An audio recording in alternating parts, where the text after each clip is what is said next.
बैल और गधा। एक समय की बात है, काशी में कई वर्ष साथ रहकर दो पंडितों ने धर्म और शास्त्रों का अध्ययन किया। शिक्षा पूरी होने के बाद दोनों विद्वान अपने अपने गांव की ओर चल पड़े। तब यातायात के साधन तो थे नहीं। लोगों को एक स्थान से दूसरे स्थान तक जाने में कई कई दिन लग जाते थे। लोग दिन में चलते थे और रात में विश्राम करते थे।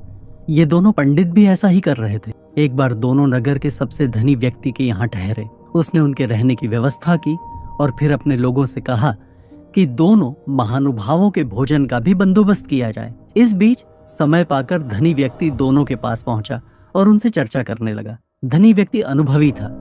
वह जान गया कि दोनों पंडितों में बहुत ज्यादा घमंड है, साथ ही दोनों एक दूसरे को मूर्ख समझते हैं। उन्होंने दोनों से अलग अलग बात कर एक दूसरे के बारे में भी पूछा। जो जवाब मिले वो धनी व्यक्ति को दुखी कर गए। उसने मन में विचार किया कि ये दोनों काशी जैसी जगह पर वर्षों अध्ययन करके आए हैं, लेकिन एक दूसरे का सम्मान करना नहीं सीखा।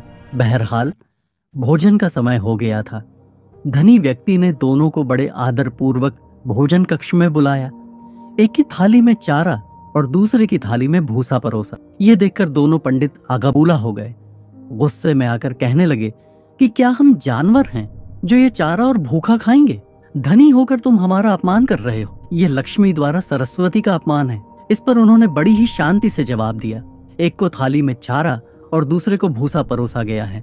इसमें मेरा कोई कसूर नहीं है। जब मैंने आप में से दूसरे के बारे में पूछा था तो उसने कहा था कि वह गधा है। आप दोनों ने ही एक दूसरे को बैल और गधा बताया, तो मैंने उसी हिसाब से चारा और भूखा थाली में परोस दिया। इतना सुनते ही दोनों ज्ञानियों की आंखें खुल चुकी थीं।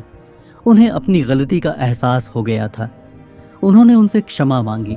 एक दूसरे के प्रति ऐसी सोच रखने के लिए खेद भी जताया। सीख, व्यक्ति में कितना भी ज्ञान आ जाए उसे घमंड नहीं करना चाहिए, साथ ही दूसरों के प्रति बुरे भाव नहीं रखने चाहिए।